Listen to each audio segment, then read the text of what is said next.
Welcome to RS news.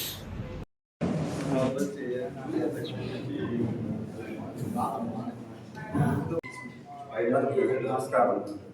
ఇక్కడ చేసిన media మిత్రులకి, అలాగే నాతోటి సీనియర్ తెలుగుదేశం పార్టీ అందరికీ నా నమస్కారం. నిన్న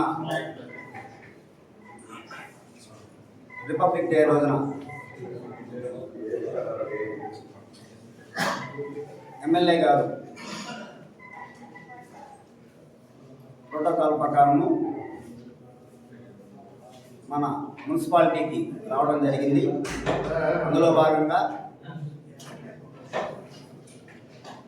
కమిషనర్ గారు పిలుపు మేరకు సార్ అక్కడికి రావడం జరిగింది. అయితే ప్రతిపక్షంలో ఉన్నటువంటి కౌన్సిలర్లు, అలాగే కొంతమంది వైసీపీ నాయకులు అక్కడికి వచ్చి మమ్మల్ని పిలవలేదు అంటూ వాళ్ళు అలిగెళ్ళి తర్వాత ప్రెస్ మీట్ ఇచ్చింది మీకు తెలిసిన విషయమే. అయితే అక్కడ కమిషనర్ ఆధ్వర్యంలో జాన్ అనే ఒక మున్సిపాలిటీ వర్కరు అక్కడ ప్రోటోకాల్ ప్రకారము ఎమ్మెల్యే గారిని ఆహ్వానించారు. తర్వాత మీరు ఆ వీడియో క్లిప్పింగ్స్ ఇప్పుడు మీరు కూడా చూసుకోవచ్చు. కౌన్సిలర్లు కూడా ఆహ్వానించారు. అందులో నేను కూడా వెళ్ళి అక్కడ కూర్చున్న తర్వాత వాళ్ళ పార్టీ వాళ్ళు లేచి వెళ్ళిపోవడం జరిగింది. అయితే ఒక ఎమ్మెల్యే గారిని ఈ వెంకటగిరి గౌరవైనటువంటి శాసనసభ్యులు గారిని అది అవమానించినట్టేనని నేను భావిస్తున్నాను.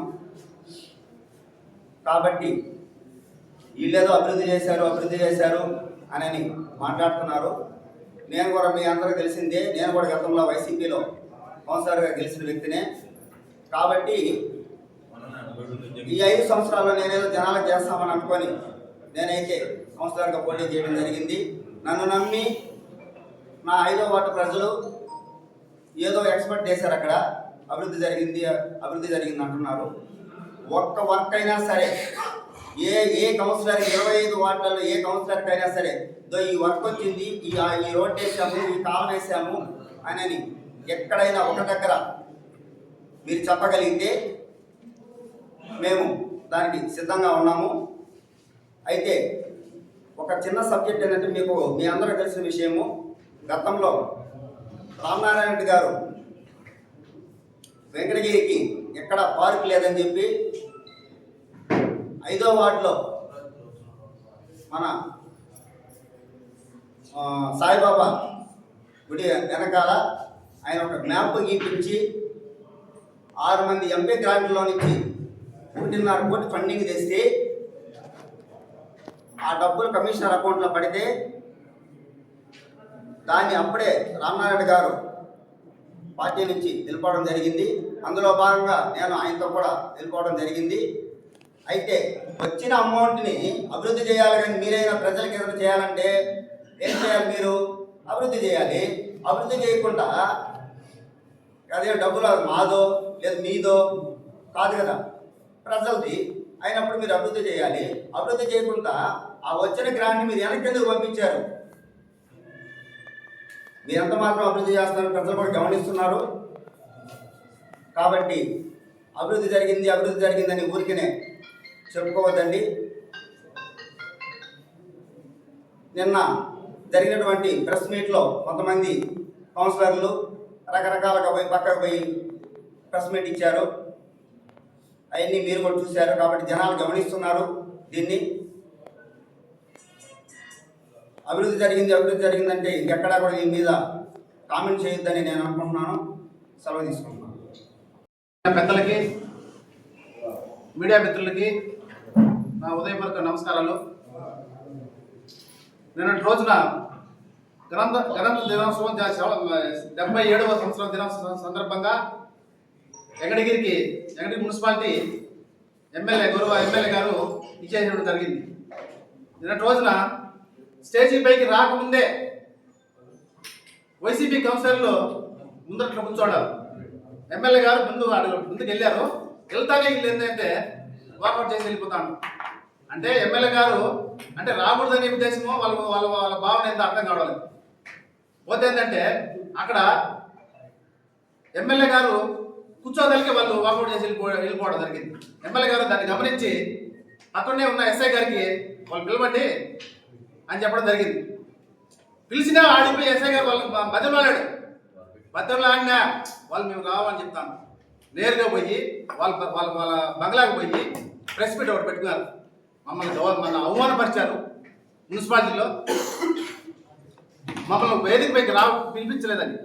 ఎక్కడ మిమ్మల్ని అవమానపరిచారంటే మిమ్మల్ని కనీసం ప్రోటోకాల్ ప్రకారం జాను అనే వ్యక్తి అక్కడ పిలిచాడు మిమ్మల్ని అందరినీ. పిలిచామని మీరు వెళ్ళిపోయారు. అంటే ఎమ్మెల్యే మా వాళ్ళు ఎవరే కానీ అక్కడ స్టేషన్ పైన లేరు. అప్పటికి మీరు వెళ్ళిపోయాడు ఆయన. మళ్ళా తర్వాత మీరు వెళ్ళిపోయిన తర్వాత మా వాళ్ళు ఎక్కారు, ఆయన కూర్చున్నారు, ఎమ్మెల్యే పక్కన కూర్చున్నారు. అంటే మీ ఉద్దేశం ఏంటి? అంటే ఎమ్మెల్యే గారు మున్సిపాలిటీ రాకూడదనా? మీ భావం చూస్తుంటే అలాగే ఉంది. మీరే ఆలోచించుకోండి ఎట్లా ఈ విధంగా మీరు మాట్లాడారో. పోతే ఇంకోటి, వెంకటగిరి మున్సిపాలిటీని నిద్రమల్లి జనార్దన్ రెడ్డి, రాజేష్ అమ్మాయిని డెవలప్ చేశారని చెప్తున్నారు. కానీ వాళ్ళు కాంగ్రెస్ వ్యక్తులు ఎవరన్నా ఉంటే దాన్ని ఎక్స్పోజ్ చేసుకోండి, ఇబ్బందులు మాకు. వాళ్ళు డెవలప్ చేయలేదు, వెంకటగిరి డెవలప్ చేయలేదు మేము కూడా చెప్పడం లేదు. మీరు కాంగ్రెస్ గవర్నమెంట్ వచ్చి వైఎస్ఆర్సీ గవర్నమెంట్ వచ్చిన తర్వాత మీరు వెంకటగిరి నియోజకవర్గాన్ని ఏం అభివృద్ధి చేశారో చెప్పండి. ఏ వార్డులో ఎంత పని చేశారు, ఏ వర్క్ చేశారు, అది చెప్పుకోకుండా మీరు ఏదేదో మా ఎమ్మెల్యే గారి మీద మీరు నిందలేయాలని చూస్తూ ఇది మంచి పద్ధతి కాదు. పోనీ మీ నియోజకవర్గంలో మీ వార్డులో మీరేమైనా చేసిన పని ఉన్నదా? ఆ కట్ట మీద నువ్వేమైనా చేశారా? మా ఎమ్మెల్యే గారి పుణ్యాన ఇప్పుడు లక్షణంగా హ్యాపీగా రోడ్డు 2 బండ్లు పోయేదానికి అవకాశం పోయే విధంగా ఉన్నది రోడ్డు. రోడ్డు ఎట్టుందంటే అసలు నువ్వు ఉండవు కదా ఊర్లో, నువ్వేమన్నా టౌన్లో ఉండివి. అక్కడ ప్రజలకు నష్ట కష్టాలు వాళ్ళు బాధపడుతుంటే ఎమ్మెల్యే గారు చూసి అక్కడ ఏం ఆలోచన చేయగలరు. పోతే మా జగన్మోహన్ రెడ్డి గురించి మాట్లాడే అర్హతే లేదని చెప్పాడు ఒక ఆయన. జగన్మోహన్ రెడ్డి గారు అర్హత ఏంటంటే, మీ నాయన జగన్మోహన్ రెడ్డి తండ్రి గారు ఉన్నప్పుడే ఎమ్మెల్యే గారు మా 2004లో మా ఎమ్మెల్యే మీ నాన్నగారు ఉన్నప్పుడు ఫస్ట్ రెండోసారి సీఎం అయినప్పుడే మా ఎమ్మెల్యే.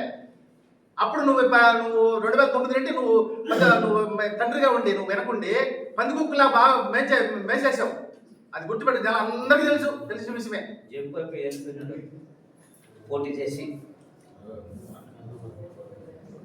బాగా తినేసి ఎక్కడ ఇప్పుడు మా ఎమ్మెల్యే గారు ఏమన్నారు, మీరు ప్రజా సమస్యలు ఉంటే నాకాడ తీసుకురండి, నేను చేయకపోతే అప్పుడు అడగండి. ప్రతి విషయంలో నేను ఏది మీరు చెప్పారంటే తూచే తప్పకుండా నేను పాటిస్తాను. ఈ సమస్యలోటి తీసుకురండి, ఈ పనిలోటి తీసుకురండి, ఈ పని చేయాలని చెప్పండి, నేను సంతోషంగా హ్యాపీగా చేస్తానని చెప్తున్నాడు. మిమ్మల్ని ఎక్కడ అవమానపరచలా. ఈ అవకాశం ఇచ్చిన పెద్దలందరికీ నమస్కారం. విచ్చేసిన మీడియా మిత్రులకు, కూటమి నాయకులకు అందరికీ నమస్కారం అండి. రాష్ట్ర వ్యాప్తంగా 77వ గణతంత్ర దినోత్సవ వేడుకలు ఎంతో ఆనందంగా ఎంతో సంతోషంగా జరిగాయి. మా వెంకటగిరి నియోజకవర్గంలో కూడా 77వ గణతంత్ర దినోత్సవ సందర్భంగా ఎమ్మెల్యే శ్రీ పురుగుల రామకృష్ణ సార్ గారి ఆధ్వర్యంలో ఎంతో వైభవంగా జరిగాయి. మన మున్సిపల్ వెంకటగిరి కార్యాలయంకు గెస్ట్గా వెళ్ళినటువంటి మన ఎమ్మెల్యే పురుగుల రామకృష్ణ సార్ గారు ఈ సమావేశంలో వైసీపీ కౌన్సిలర్ అవమానం జరిగిందంట. వాళ్ళు ప్రెస్ మీట్ పెట్టారు నిన్న. ఏం అవమానం జరిగింది? ఎమ్మెల్యే గారు కూటమి అధికారం వచ్చినప్పుడు టైంచి ప్రజల ప్రతి ఒక్క ఇంటి దగ్గరికి వెళ్ళి వారి సమస్యలు ఏంటి, ఎవరికి ఏం కావాలి, రోడ్ల సమస్యలు ఎలా ఉన్నాయి, ఆరోగ్య పరిస్థితులు ఎలా ఉన్నాయి, ప్రతి ఒక్క విషయం మీద అడిగి తెలుసుకొని వాళ్ళకి అవసరాలు తీరుస్తున్నారు. ఇక్కడ ఆయన ఎమ్మెల్యే గారు అయితేమి, నాయకులైతేమి, కూటమి తరఫున ప్రతి ఒక్కరు ఈరోజు నిన్నటి రోజున వైసీపీ మాజీ కౌన్సిలర్లు కూర్చొని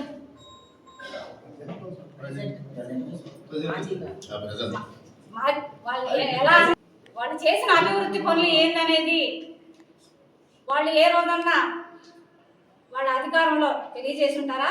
ప్రజల దగ్గరికి వెళ్ళి ఉంటారా? ఈరోజు మమ్మల్ని అవమానించారు ఎమ్మెల్యే గారు అని అంటున్నారు.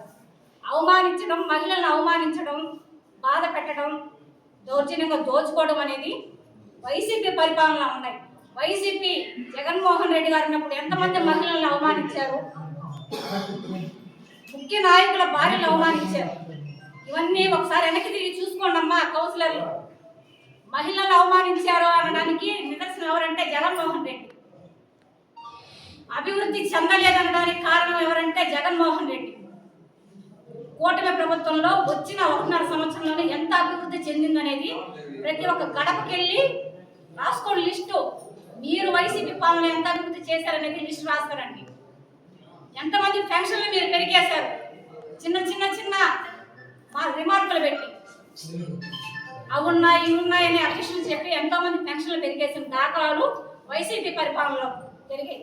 ఇక్కడ కూటమి ప్రభుత్వం వచ్చినాక ప్రతి ఒక్కరికి పెన్షన్ 4,000 రూపాయలు చొప్పున ప్రతి ఒక్కరికి అందజేస్తున్నారు. వికలాంగులకు 6,000, 10,000, 15,000 అందజేస్తున్నారు. తల్లికి వందనం కింద ప్రతి ఒక్క కుటుంబంలో 4 ముగ్గురున్న ప్రతి ఒక్కరికి 15,000 చొప్పున పడుతున్నాయి. ఆటో కార్మికులకు పడుతున్నాయి. వైద్య విధానం ఎందు ఎక్కడ కుటుంబంలో ఎవరికి ఆరోగ్య పరిస్థితి బాగాలేకపోయినా సీఎం రిలీఫ్ ఫండ్ కింద ఒక పార్టీ తారతమ్యం లేకుండా వాళ్ళు వైసీపీ, కాంగ్రెస్, ఇంకా ఇతర పార్టీలు లేకుండా ప్రతి ఒక్క కుటుంబానికి సీఎం సహాయ నిధి కింద 1,00,000 కాడి నుంచి 2 లక్షల కాడి నుంచి ఈరోజు నిధులు మంజూరు చేస్తున్నారు. మన ముఖ్యమంత్రి వర్యులు అయితే ఏమి, జనసేన అయితే ఏమి, మన వెంకటగిరి నియోజకవర్గ శాసనసభ్యులు పురుగుల రామకృష్ణ గారు అయితే. కానీ మీ ప్రభుత్వంలో ఎంతమందికి ఇటువంటి సీఎం రిలీఫ్ ఫండ్ నిధి అందజేసినది వెనక్కి తిరిగి చూసుకోండి. ఇంకా చెప్పాలంటే ఈ రోజుకి రైతన్నల విషయంలో వారి సంబంధించిన భూపొలాలని వాళ్ళ పేరుతో మేము రిజిస్టర్ చేసి ఇచ్చాం. గతంలో వైసీపీ ప్రభుత్వంలో జగన్మోహన్ రెడ్డి గారు బొమ్మ వేసుకొని ఆయన ఆస్తి అన్నట్టుగా వారికి పాస్బుక్ అందజేస్తున్నారు. అది మీ గత ప్రభుత్వంలో ప్రజల సొమ్ముని మీదనే దోచుకోవడం తప్ప ప్రజల సొమ్ము ప్రజల వద్దకే అన్నట్టుగా మీరు పరిపాలించలేదు. ఎక్కడెక్కడ ఫ్లాట్లు వెంకటగిరి నియోజకవర్గంలో అయితే ఎక్కడెక్కడ వైసీపీ వాళ్ళు కబ్జా చేస్తున్నారు. గవర్నమెంట్ తరఫున ప్రజలకు ఇళ్ల స్థలాలని చెప్పి ఎక్కడెక్కడ ఎవరెవరికి ఎన్నెన్ని ఫ్లాట్లు మీ స్వాధీనంలో పెట్టుకున్నారనేది ప్రజలకు తెలుసు. ఇవన్నీ వివరాలుగా చెప్పాలంటే మీకు చాలా ఉంటాయి మీ మీద చర్యలు. కాబట్టి ఒకరోజు జాగ్రత్తగా మాట్లాడితే వైసీపీ కౌన్సిలర్లు గౌరవం అనేది కలగద్ది. పద్ధతుల గురించి మీరు చెప్పకండి. మీరు ఎంత పద్ధతిగా ఉన్నారో ముందు సరి చూసుకోండి. పద్ధతి అనేది ఒకరికి మీరు ఇస్తే వారు మీకు తిరిగి ఇస్తారు. ఒక మహిళ మీ వార్డుల్లో ఉన్న మహిళకి మీరు గౌరవించుకోరు. పక్క దగ్గర నుంచి వేరే బ్యాచ్ని తీసుకొచ్చి అవమానకరంగా మాట్లాడిస్తారు. అసలు మీ కార్యాలయంలో మున్సిపల్ ఆఫీస్ మీ మీటింగుల్లోనే ఒక మహిళగా ఉన్నటువంటి చైర్పర్సన్కే మీరు గౌరవం ఇవ్వరు. ఒక సమావేశంలో మీరు సవ్యంగా జరుపుకుంటారా? ఒక సంతలాగా, ఒక చేపల మార్కెట్ లాగా ఎంతసేపు మీకు ముడుపులు కావాలి, మీ వాటాలు కావాలన్న స్థాయిలో జరిగే కానీ రసాబసాలుగా ఒక్కటన్నా మీ మున్సిపల్ వైసీపీ ప్రభుత్వంలో ఒక సమావేశం కరెక్ట్గా జరుగుతుందా? మీ పద్ధతులు చూసుకోండి. మీరు ఎవరిని ఎలా గౌరవిస్తున్నారని. ఎమ్మెల్యే కురుమల సార్ని కాదు, కూటమి ప్రభుత్వంలో ఎమ్మెల్యే గారు ప్రతి ఒక్కరి మహిళలకు గౌరవిస్తున్నారు, ప్రతి ఒక్క సమస్య తీరుస్తున్నారు. కాబట్టి ఇక మీదట ఇలాంటి మాటలు మాట్లాడబాకని కూడా తెలియజేస్తున్నాము. ఇప్పటికే మీ వైసీపీ మీ జగన్మోహన్ రెడ్డి గారు చేసిన అరాచకాలు ఒకటి లెక్కగా వందల సంఖ్యలో, లక్షల సంఖ్యలో ఉన్నాయి. అందుకే ప్రజలు మీకు 11 ఇచ్చి పక్కన పెట్టారు. ఆ 11 కాస్త 0 కూడా అయిపోతుంది అని తెలియజేసుకుంటున్నాను. పాత్రికేయులకి అందరికీ ఇక్కడున్న స్థానిక లీడర్స్కి కూడా నమస్కారం. నిన్న జరిగిన 77వ గణతంత్ర వేడుకల్లో భాగంగా మన శాసనసభ్యుల వారైన కురుగుల రామకృష్ణ గారు స్థానిక విఆర్జేసీ గవర్నమెంట్ రెసిడెన్షియల్ కాలేజ్ ప్రోటోకాల్ ప్రకారం గవర్నమెంట్ రెసిడెన్షియల్ జూనియర్ కాలేజ్కి 9 గంటలకి హాజరై అదే క్రమంగా ఈ రాష్ట్రంలో వినూత్నంగా చేపట్టిన ఎప్పుడు ఈ రాష్ట్ర చరిత్రలో ఎప్పుడూ లేని విధంగా మున్సిపల్ సిబ్బందికి అవార్డులు ప్రకటించబడి లోకేష్ గారి ఆలోచనకి తగ్గట్టు ప్రభుత్వం ప్రకటించిన విధానం ప్రకారం ఆయన కొంత ఆ కార్యక్రమాన్ని పూర్తి చేసుకొని మున్సిపల్ కార్యాలయానికి రావడం జరిగింది. మున్సిపల్ కార్యాలయం జరిగినప్పుడు అక్కడ ప్రభుత్వం సంబంధించిన వ్యవహారం గణతంత్ర దినోత్సవం అంటే రాజకీయ నాయకులు వ్యవహారాలు చేసేవాటి కాదు, ప్రభుత్వ యొక్క యంత్రాంగం చేయాల్సిన విధి విధానంలో ఒక భాగం. ఎందుకంటే గణతంత్ర దినోత్సవం దాంట్లో భాగంగా కమిషనర్ గారు తన ప్రతినిధి ఒకరిని నియమించి ఆ ప్రతినిధి ద్వారా పిలిపించడం జరిగింది. ఆ ప్రతినిధి ఎవరంటే జాన్ అనే కార్మికుడు ద్వారా అక్కడ ప్రతినిధి ద్వారా పిలిపించడం జరిగింది. జాన్ అనే కార్మికుడు మొట్టమొదటి తన ప్రోటోకాల్ విధి విధానాల ప్రకారం మున్సిపాలిటీలో ఉన్న కౌన్సిలర్ని ప్రథమంగా వేదికను అలంకరించవలసి కోరుచున్నారన్నారు. అదేవిధంగా ఎమ్మెల్యే గారిని, దాని తర్వాత వ్యవసాయ కార్మికులను, అనేక రకాల ప్రజా ప్రతినిధులు ఉంటారు, మాజీ ప్రతినిధులు కూడా పిలుస్తూ ఉంటారు. అదే తప్పు విషయమే కాదు. అలా ప్రతినిధులు పిలిచిన తర్వాత మీరు రాకుండా తిరిగి ఎమ్మెల్యే గారి మీద మీరు విధంగా మాట్లాడడం అనేది ఎంతవరకు సమంజసం? రాష్ట్రంలో ఏ గణతంత్ర కార్యక్రమం జరిగినా ప్రజాప్రతినిధులు పాల్గొన్నారు. ఇక్కడ ఎమ్మెల్యే గారు అవమానపరిచారని మీరు అంటున్నారు, కానీ ఎమ్మెల్యే గారిని కాదు మీరు అవమానపరిచారు. ఎమ్మెల్యే గారి మిమ్మల్ని అవమానపరిచింది, మీరు భరత మాత్రం అవమానపరిచారు. ఎందుకంటే రాజ్యాంగ విలువలు, రాజ్యాంగ నిబద్ధత ప్రకారం ప్రశ్నించే ప్రజాప్రతినిధులు ఎవరు కూడా ఎవరితో సంబంధం ఉండవు. ప్రజాప్రతినిధులు అనేక పార్టీలు వాళ్ళు ఉండవచ్చు, కానీ ప్రతినిధులుగా మీరు బాధ్యతగా ప్రవర్తించాల్సిన బాధ్యత మీరు, ఆ కార్యక్రమాన్ని పరిపూర్ణంగా పూర్తి చేయాల్సిన బాధ్యత మీది. ఆ బాధ్యతను విస్మరించారు. అలాగే జగన్ గారిని ఎమ్మెల్యే గారిని విమర్శించే స్థాయి లేదు అన్నారు. జగన్ గారు ఎమ్మెల్యే కాకముందే 2009లో మన కురగొండ రామకృష్ణ గారు ఎమ్మెల్యే, అది గుర్తుపెట్టుకోండి. ఆయన ఎమ్మెల్యే కాదు అప్పుడు. జగన్ గారు 2009లో ఎమ్మెల్యే కాదు, ఈయన అప్పుడే ఎమ్మెల్యే. ఆయన తండ్రి గారైన రాజశేఖర రెడ్డితోనే పోరాటం చేసి 2014లో తిరిగి భారీ మెజార్టీతో గెలిచిన వ్యక్తి ఆయన. అంటే ఎంతో కొంత అభివృద్ధి ఆయన స్థాయిలో చేసి ఉంటేనే కదా ఆయన ప్రజలు చేశారు. మీకు గత మున్సిపాలిటీ ఎన్నికల్లో మీకు ఎంత మెజారిటీ వచ్చింది, తిరిగి మళ్ళీ ఎమ్మెల్యే గారికి ఎలా మెజారిటీ వచ్చింది? మీరు ప్రజల వైపు మీరు ఉండే అభివృద్ధిగా నడిపించగలిగి ఉంటే మీకెందుకు ఓట్లు వేయలేదు? కురగొండ రామకృష్ణ గారు 10,000 పైచలకు ఓట్లు ఎందుకు మెజారిటీ వచ్చింది? అది గమనించాల్సిన అవసరం ఉంది. ఇకపోతే జగన్ అభివృద్ధి కార్యక్రమాల విషయంలో వచ్చినప్పుడు ఏ విషయంలో అయినా కూడా ఎమ్మెల్యే గారి విషయంలో ఈరోజు వెంకటగిరి మున్సిపాలిటీని సమ్మర్ స్టోరేజ్ డీసెంట్రలైజేషన్ అయితే మాత్రం 38 కోట్లతో ఈరోజు అభివృద్ధి చేయడం జరిగింది. అదేవిధంగా ఆయన సెంట్రల్ లైటింగ్ సంబంధించి ఆ రోజు 2014 ఆయన గెలిచిన తర్వాత సుమారు 30 కోట్లతో అభివృద్ధి చేయడం జరిగింది. అదేవిధంగా మామూలు ఎమ్మెల్యే గారు అభివృద్ధి అంటే ఆయనకు పెట్టింది నాంది. ఎందుకంటే వెంకటగిరి నియోజకవర్గంలో ఆయన చేసిన అభివృద్ధి కార్యక్రమాల కంటే ఎవరో చేయాల. గతంలో రాజలక్ష్మమ్మ చేసి ఉండొచ్చు, జనార్దన్ రెడ్డి గారు చేసి ఉండొచ్చు, ఎవరో చెట్టు పేరు చెప్పి కాయలు అమ్ముకునే రకం కాదు. ఈయన స్వయంగా స్వశక్తితో ఆయన చంద్రబాబు నాయుడుతో కానీ ఎవరితో కానీ పోరాటం చేసి అనేక సంక్షేమ అభివృద్ధి కార్యక్రమాలు, 1000 కోట్ల రూపాయల సంక్షేమ అభివృద్ధి కార్యక్రమాలు వెంకటగిరి నియోజకవర్గంలో తెచ్చిన ఘనత వెంకటగిరి ఎమ్మెల్యే కురగొండ రామకృష్ణ గారిది. వెంకటగిరి మున్సిపల్ కౌన్సిలర్ అంటూ అంటున్నారు రాజ్యాంగం మమ్మల్ని గౌరవించలేదు ప్రజాప్రతినిధులు అన్నాడు. ఆయన అధినాయకుడు మాజీ ముఖ్యమంత్రి వర్యులు జగన్మోహన్ రెడ్డి గారు ఎక్కడైనా రిపబ్లిక్ గణతంత్ర దినోత్సవంలో ఏమైనా పాల్గొన్నాడంటే ఎక్కడైనా మీకు ఆనవాళ్ళు ఉన్నాయా? ఏ ఫోటోలు పేపర్లో కానీ ఏ మీడియాలో కానీ వచ్చిందా? రాజ్యాంగం అంటే గౌరవం లేని జగన్మోహన్ రెడ్డి ఎక్కడ రాజ్యాంగ విలువలతో అనేక పర్యటనలు చేసే రాజ్యాంగాన్ని గౌరవించి ఆయన అనేక కార్యక్రమాలు పాల్గొని కురగొండ రామకృష్ణ ఎక్కడ? కురగొండ రామకృష్ణతో జగన్మోహన్ రెడ్డి ఎప్పటికీ సమానం కాదు. ఎందుకంటే ప్రజలతో నిరంతరం మమేకం అయ్యే వ్యక్తి కురగొండ రామకృష్ణ గారు. అభివృద్ధి అంటే అతనే, ఇంకెవరో కాదు. ఎవరో చేశారు, ఎప్పుడో చేశారు కాదు, ఇప్పటికీ ఎన్నో 100 కోట్ల రూపాయల తర్వాత సీఎం రిలీఫ్ ఫండ్ అనేది ఎవరైతే ఉంది, ఏ కార్యక్రమైనా అతను చేయాలంటే అభివృద్ధి చేయాలంటే కురగొండ రామకృష్ణ ఒక్కరే. అందువల్ల ఈ సభాముఖంగా వాళ్ళు కురగొండ రామకృష్ణ అవమానపరిచాడు అనుకోవడం ఇది మంచి పద్ధతి కాదు. వాళ్ళు భారత రాజ్యాంగ విలువలు పక్కన పెట్టి భరత మాతను అవమానించినట్టు మేము భావిస్తున్నాం. ఇది